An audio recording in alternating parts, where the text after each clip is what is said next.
నిజమే, పలికేవాడు లేకపోతే దేవుడు కూడా వినడంట. చేరుకుడు వచ్చిన మీ అందరికీ యేసుక్రీస్తు నామమున పేరిట శుభాభినందనాలు తెలియజేస్తా ఉన్నామండి. 2 కొరింథీ పత్రిక 5వ అధ్యాయము 6వ వచనం. 2025 సంవత్సరం వచ్చింది, అప్పుడే ఒక మాసం కూడా ముగిసిపోయింది.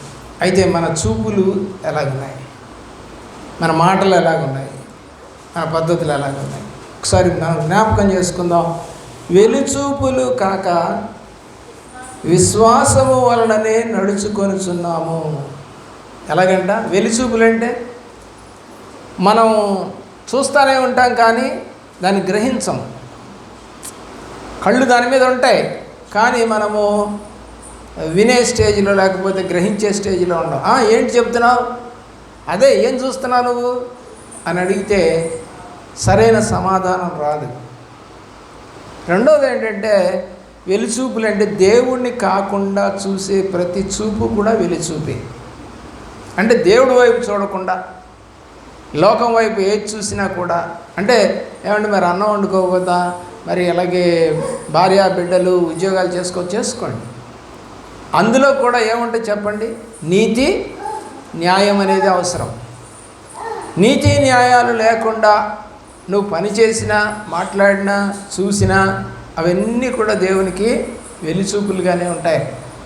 కాబట్టి మన పనిలో వెలుచూపు ఉండకూడదు, అలాగే మన యొక్క దేవుణ్ణి ధ్యానించడంలో వెలుచూపు ఉండకూడదు. చాలామంది చూస్తూ ఉంటాను నేను, బైబిల్ ముందేసుకుంటారు, కూర వండుతుంటారు, మాట్లాడుతూ ఉంటారు, ఫోన్లు వస్తూ ఉంటాయి, ఫోన్లు మాట్లాడుతూ ఉంటారు, మళ్ళీ బైబిల్ పట్టుకుంటారు, మళ్ళీ వంటగదిలోకి వెళ్తారు, పొయ్యి దగ్గరికి వెళ్తారు, మళ్ళీ వస్తారు, ఏమంటే మళ్ళీ అక్కడ ఆ పనిని ఇక్కడ ఈ పనిని మధ్యలో అటు ఇటు తిరుగుతూనే బైబిల్ చదువుతారు. కానీ బైబిల్ అలా చదవకూడదు. బైబిల్ చదివేటప్పుడు ఎప్పుడు కూడా డిస్టర్బెన్స్ అనేది ఉండకూడదు. అప్పుడు దేవుడితో నీ కనెక్షను కట్ అయిపోతుంది. నేను ఒక పత్తి కంపెనీలో మేనేజర్గా పనిచేశాను. పత్తి కంపెనీలో తీసుకొచ్చినటువంటి పొలంలో నుంచి తెచ్చినటువంటి పత్తిని వాళ్ళు గోతాల్లో వాళ్ళ దగ్గర పెడతారు, ఏదో మిషన్ల దగ్గర. ఆ మిషన్ల దగ్గర ఒక వ్యక్తి పని చేస్తూ ఉంటాడు. అతను చేసే పని ఏమి లేదు, ఆ యొక్క పత్తిని తీసుకొని ఆ మిషన్లో పెట్టడమే, అంటే దాంట్లోకి వేయటం. అయితే ఆ వేసేటప్పుడు ఆ ఇత్తనాలని సపరేట్ చేస్తుంది. పత్తిని ఒకవైపు, ఇత్తనాలను ఒకవైపు తీసేస్తుంది. అవి కిందకి వెళ్ళిపోతూ ఉంటాయి ఇత్తనాలన్నీ. దాదాపు ఒక్కొక్క సైడ్ ఒక 10 మిషన్లు ఉంటాయి. ఈ 10 మిషన్లో నుంచి వచ్చినటువంటి విత్తనాలన్నీ కూడా రోలర్ తోటి వెళ్ళిపోయి ఆ చివర ఒక గదిలాగా ఉంటుంది, ఆ గదిలో పడతాయి. ఆ గదిలో పెద్ద గోతం పెడతారు, ఆ గోతంలోకి వెళ్ళి ఆ విత్తనాలన్నీ పడతాయి. ఇప్పుడు పత్తి ఇంకొక చోట పడుతుంది. పత్తి తీసేవాళ్ళు వేరుగుంటారు, విత్తనాలు వేసేవాళ్ళు వేరుగుంటారు, వేసేవాళ్ళు వేరుగుంటారు, సప్లై చేసేవాళ్ళు వేరుగుంటారు, మిషన్లోకి వెళ్ళి ప్రెస్ చేసేవాళ్ళు వేరుగుంటారు. ప్రియులారా, ఇప్పుడు ఏం జరిగిందంటే అనాలోచిత, అప్పట్లో ఫోనులు లేవులేండి, నేను చెప్పేది ఒక 30 ఏళ్ల క్రితం ఫోనులు లేవు. అప్పుడు వాళ్ళు వేసేటప్పుడు కనుక కొంచెం వెలుచూపులు అంటే పక్కకు కనుక చూపులు చూసి ధ్యాస లేకుండా కనుక వాళ్ళు పత్తిని ఇలా కనుక వేస్తే ఏళ్ళు ఏమైపోయాయో తెలుసా? కట్ అయిపోయాయి. అంటే వాళ్ళు లోపల దాకా పెట్టారన్నమాట ఏళ్ళు గమనించక. ఏం చేస్తున్నావు, ఎవరితో మాట్లాడుతున్నావు, ఎటు చూస్తున్నావు, శ్రద్ధ లేదు. చాలామందికి ఏళ్ళు ఇరిగిపోయాయి. అలాగే మనకున్నటువంటి జూట్ మిల్లో కూడా చాలామందికి ఏళ్ళు ఇరిగిపోయాయి. కారణం ఏంటంటే నిర్లక్ష్యంతో పని చేయకూడదు. కాబట్టి దేవుడి సన్నిధిలో కూడా మనము వెలుచూపులతో దేవుడిని ఆరాధించకూడదు, ప్రేమించకూడదు, దేవుడికి రావలసిన ఘనతను పోగొట్టకూడదు. గలతీ పత్రిక 5వ అధ్యాయం 16వ వచనంలో, గలతీ పత్రిక 5:16లో ఆత్మానుసారముగా నడుచుకొనుడి. ఆత్మానుసారంగా నడుచుకోవాలి. దేవుని ప్రేమిస్తున్న బిడ్డ. అయితే మనం ఆత్మానుసారంగా నడవడం అనేది చాలా కష్టం. ఎందుకంటే ఎప్పుడైనా మీతోటి ఈ పని చెయ్యొద్దు, నువ్వు అలా వెళ్ళొద్దు, నువ్వు అలా చూడొద్దు అని ఎప్పుడైనా నీ మనసు చెప్పిందా? అది ఆత్మ అంటే నువ్వు వెళుతున్న ప్లేసు వెళ్ళాలా లేదా అని అడిగితే చెప్తాడు దేవుడు, వెళ్ళొచ్చా లేదా, కూర్చోవచ్చా లేదా. మొదటి కీర్తనలో మనకు ఆ 3 విషయాలు మనకు కనబడతాయి. మొదటి కీర్తన 1వ చరణము 2వ చరణములో ఈ మాటలు మనకు కనబడుతూ ఉన్నాయి. దుష్టుల ఆలోచన చొప్పున నడవక, పాపుల మార్గమున కూర్చుండక, అపహాసకులు కూర్చుని చోట కూర్చుండక, నడవక అండి మరి కూర్చుండక మనం చేసినట్లయితే దేవుణ్ణి దివారాత్రులు ధ్యానించగలుగుతాం. మరి అలాంటి పరిస్థితి మనకు కనబడుతూ ఉందా? ఆత్మానుసారంగానే నడుస్తున్నావా? నీ ఆత్మ ప్రబోధం ఏమైనా కనబడుతూ ఉందా? ఈ సంవత్సరానికి వచ్చాము, ఈ నెలంతా గడిచిపోయింది, నేను ఆత్మ ప్రబోధంతో నడిచానా? అంటే ఆత్మ చెప్పినట్టుగా నడిచానా, లేదా నా సొంతగా నడిచానా? ఎఫ్ఎస్సీ పత్రికలో కూడా చూడండి ఒకసారి, 5వ అధ్యాయము 2వ వచనం. ఎఫ్ఎస్సీ పత్రిక 5:2, ప్రేమ కలిగి నడుచుకొనుడి. ఏమని రాసింది అక్కడ? ప్రేమతో నడుచుకోవాలి. ఈ రోజున ప్రేమ లేకుండా నువ్వు నడుస్తున్నావేమో. ఇంట్లో ఈ నెల రోజులలో ప్రేమ లేకుండా గడిపిన రోజులు ఉన్నాయేమో. కొడుకుతో కానీ, కూతురుతో కానీ, తల్లితో కానీ, భర్తతో కానీ, భార్యతో కానీ, బంధువులతో కానీ, స్నేహితులతో కానీ, సేవకుడితో కానీ ప్రేమ లేకుండా నడిచిన రోజులు ఈ 31 రోజుల్లో ఒకవేళ ఏమైనా ఉన్నాయేమో. ఈ కొత్త సంవత్సరంలోకి వచ్చాం, మరి ప్రేమ లేకుండా ఏమైనా నడిచామా? ఒకసారి పరిశీలన చేసుకోవాల్సిందిగా దేవుడు కోరుతా ఉన్నాడు. ఎందుకంటే మరి ఇంకా మనకు 11 నెలలు ఉన్నాయి. ఈ 11 నెలలు దేవుడు మనల్ని కాచి కాపాడాలి. 5వ అధ్యాయంలోనే 16వ వచనం కూడా చూడండి. జ్ఞానుల వలె నడుచుకొనుడి, అజ్ఞానుల వలె కాదు. ఎలాగ నడుచుకోవాలంట? జ్ఞానం అంటే ఏంటి? మంచి చేయమని చెప్పేది మంచి జ్ఞానం, చెడు చేయమని చెప్పేది అబద్ధపు జ్ఞానం. అబద్ధపు జ్ఞానాలు కూడా చాలామందిలో పుట్టుకతోనే వస్తాయి. చిన్నపిల్లలు ఇద్దరు ఆడుకుంటున్నారంట, 2 ఏళ్ళు 3 ఏళ్ళు ఉంటాయో లేదో, ఒక పిల్లవాడి దగ్గర ఉన్నటువంటి వస్తువుని ఒక పిల్ల తీసుకొని దాచిపెట్టేసి ఇంటికి వెళ్ళిపోయిందంట. ఏమండి, 3 ఏళ్ళు లేవు వాళ్ళకి. అంటే ఒక వస్తువు వాళ్ళది కాదని తెలిసిన అవతల వాళ్ళ దగ్గర ఉన్న వస్తువు తీసుకొని దాచిపెట్టుకొని వెళ్ళి ఇంటికి తీసుకెళ్ళి, ఏమ్మా ఆ బొమ్మంట తెచ్చావా, నువ్వు తీసుకున్నావా, ఎక్కడ పెట్టావు చెప్పానంటే నేను తీసుకోలేదు అన్నట్టు. చిన్నప్పటి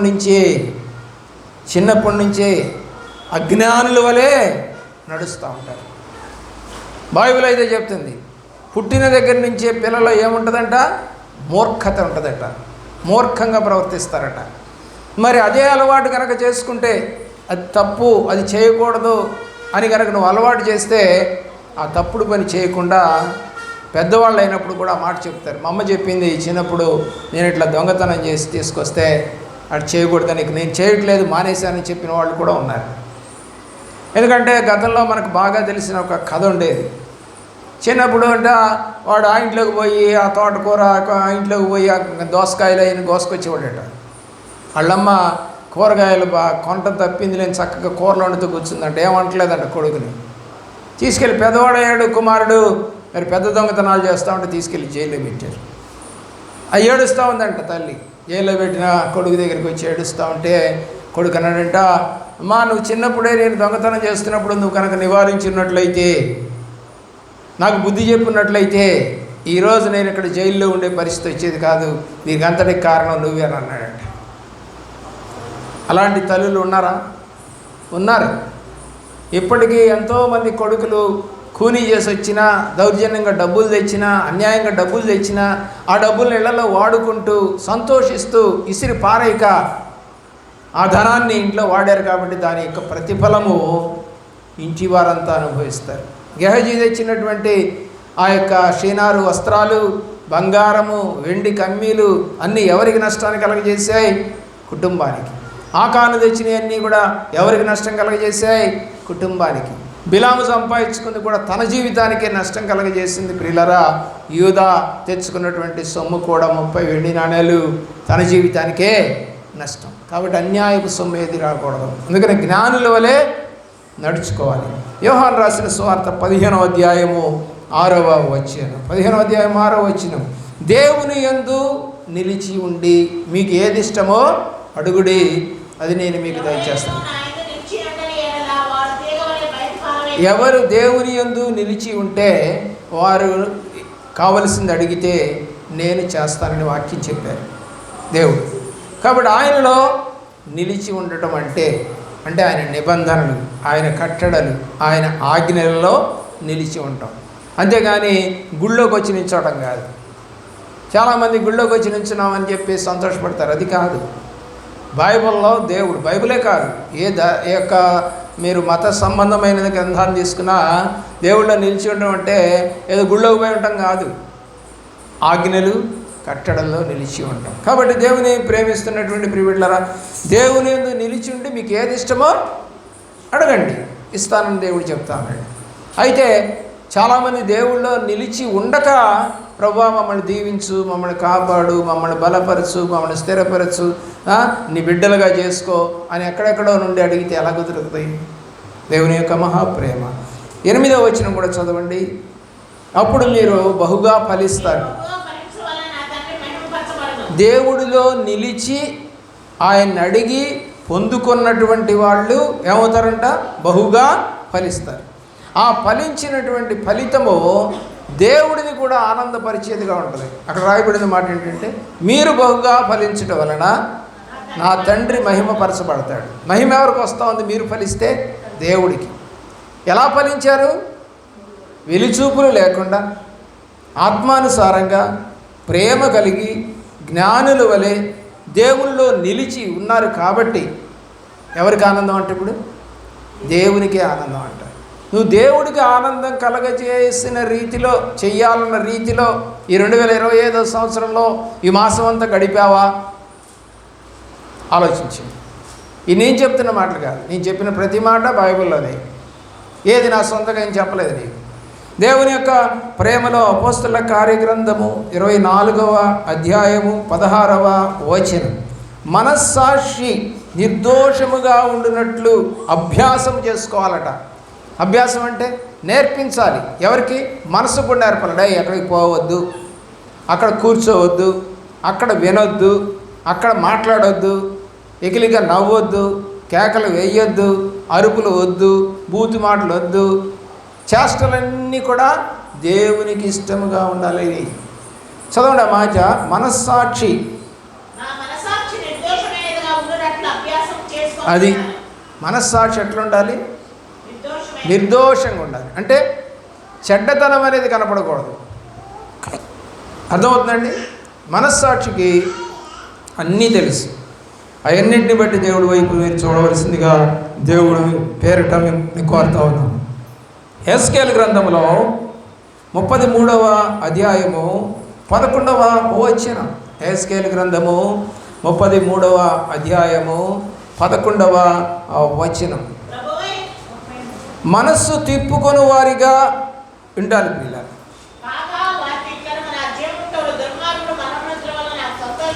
మనస్సు తిప్పుకునే వారిగా ఉండాలి. ఎవరు? దుర్మార్గులు. దుర్మార్గులు ఎలాగ ఉండాలంట? మనస్సు తిప్పుకోవాలి.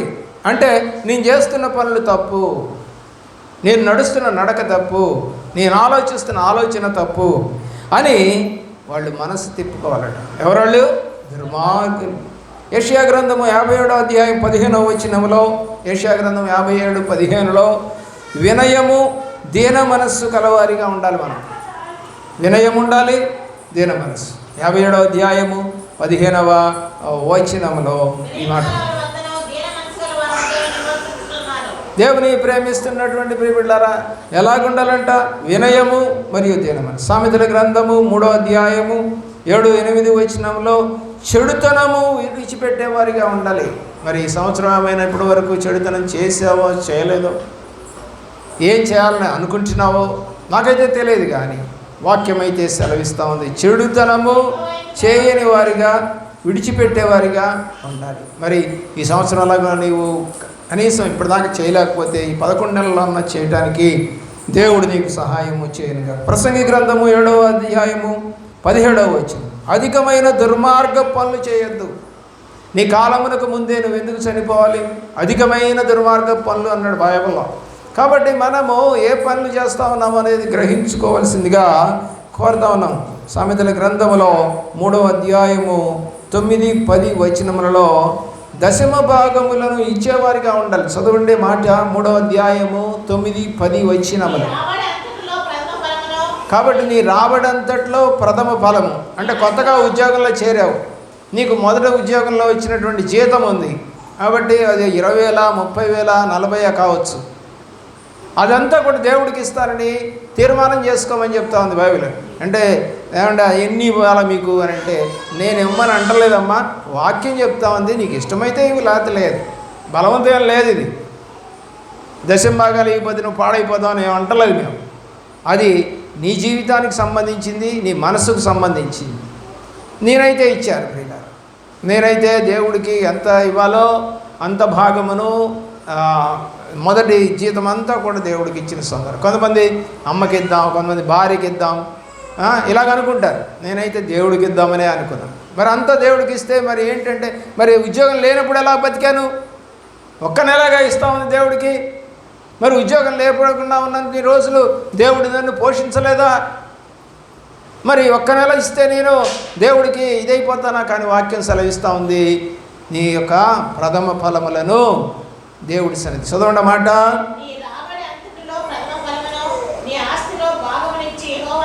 అది ఎవరిని కనపరచడానికి? ఇది దేవుడిని కనపరచడానికి. అలాగే ప్రియులరా, యోబు గ్రంథం 22వ అధ్యాయం 21వ వచనంలో 22వ వచనంలో సహవాసము దేవుడితో ఎక్కువ చేయటం నేర్చుకోవాలి.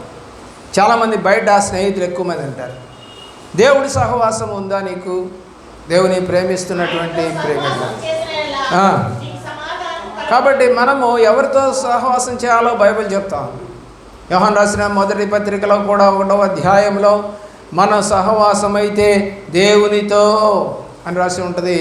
దేవుని యొక్క మాటలు వింటున్న ప్రియ బిడ్డలారా, అలాగే యోనా గ్రంథం 1వ అధ్యాయం 6వ వచనంలో దేవుడు చెప్పిన పని, నీనెవేకి వెళ్ళి సువార్త చేయమని దేవుడు చెప్తే, ప్రకటన చేయ, హెచ్చరిక చేయమని చెప్తే అతను ఏం చేశాడంటే ఓడ అడుగు భాగానికి వెళ్ళి నిద్రపోతాడు. అలాగే కొంతమంది చర్చికి వచ్చి నిద్రపోతూ ఉంటారు. అంటే ఇప్పుడు వాడికి నా ఓడకి ఏం జరిగిందండి? నష్టం జరిగింది. దేవుడు చెప్పిందేంటి? మందిరంలోకి వెళ్ళి శ్రద్ధగా మాటలు విని ప్రార్థన చేసుకోమని చెప్తే నిద్రపోమని కాదుగా. ఇతను దేవుడు సువార్త ప్రకటించమని చెప్పి పంపిస్తే ఎక్కడ నిద్రపోయాడు? ఓడ అడుగు భాగానికి వెళ్ళి నిద్రపోతా ఉన్నాడు. దేవుడు ఊరుకుంటాడండి? ఊరుకోలేదుగా. ఏం తెచ్చిపెట్టాడు? తుఫాను తెచ్చాడు. తుఫాన్లో అందరూ భయపడుతూ ఉంటే చీట్లు వేస్తే వీడి పేరును చీటీ వచ్చింది. ఏంట్రా అంటే, నేను దేవుడు చెప్పినట్టుగా చేయకుండా వచ్చి ఇక్కడ పడుకొని నిద్రపోతా ఉన్నాను, కాబట్టి నా పాపమును బట్టి మరి ఓడ ఇదేవకుండా ఉండాలంటే, ఈ సముద్రము ఈ అల్లకల్లోలం నుంచి తప్పించాలంటే నన్ను తీసుకెళ్ళి సముద్రంలో బారండి అంటే తన పాపాన్ని ఒప్పుకున్నాడు. కానీ నువ్వైతే ఏం చేస్తావంటే, అబ్బే నిద్రపోవట్లేదు, అప్పటిదాకా కొనుగు తీసే ఉంటావు. చూడండి, మీటింగ్లో అప్పుడు నేను చూస్తూ ఉంటాను. ఏమండి, పాటల దాకా బాగానే ఉంటారు, వాక్యం స్టార్ట్ అవ్వగానే మధ్యలో నిద్ర వచ్చేస్తుంది. ఒక రౌండ్ అయిపోద్ది. ఫస్ట్ మెసేజ్ అయిపోయిన తర్వాత మళ్ళీ లేస్తారు, మళ్ళీ సెకండ్ మెసేజ్ కాసేపు ఉంటారు, మళ్ళీ నిద్రపోతారు, మళ్ళీ కాసేపటికి లేస్తారు. భలే నిద్రలు అనమాట. ఈయన కోడి నిద్రలు అంటారు అన్నమాట. కోడి కూడా అంట, అది నడుస్తూనే ఉంటుంది, కూర్చుంటూనే ఉంటుంది, కొమ్మ మీద ఉంటూనే ఉంటుంది, నిద్రపోతూనే ఉంటుంది, మేలుకుంటూనే ఉంటుంది. దానికి నిద్ర రాదు, ఎప్పుడు మాటి మోస్తూ ఉంటుంది, తెరుస్తూ ఉంటుంది. కానీ మా ఇంటి దగ్గర ఉన్న కుక్కలకేమో బుద్ధి మాకు తెలియదు, కానీ అవి అంతా మరి పగలు పడుకుంటే రాత్రిపూట అంతా బోబో అని అరుస్తూ ఉంటాయి. ఈ బుద్ధి ఏందో నాకు అర్థం కాదు. దాన్ని దేవుని ప్రేమిస్తున్నటువంటి పిల్ల. కాబట్టి ఓ నిద్రపోతా అని అతన్ని లేచి ప్రార్థన చేశాడు. చివరి మాట మనం చదువుకుందాం పిల్లరా. హబక్కూకు గ్రంథం 3వ అధ్యాయం 2వ వచనం. హబక్కూకు గ్రంథం 3వ అధ్యాయం 2వ వచనం. సంవత్సరములు జరుగుతుండగా నీ కార్యములు నూతనపరచుము. కాబట్టి మరి కొత్త సంవత్సరంలోకి వచ్చాం. మరి ఈ సంవత్సరంలో ఉన్న దేవుడి కార్యాలు మనకి జరగాలని ఆశపడుతూ ప్రార్థన చేద్దాం. అలాంటి దీవెన, అలాంటి కృప నీకు దేవుడు దయచేయను గాక.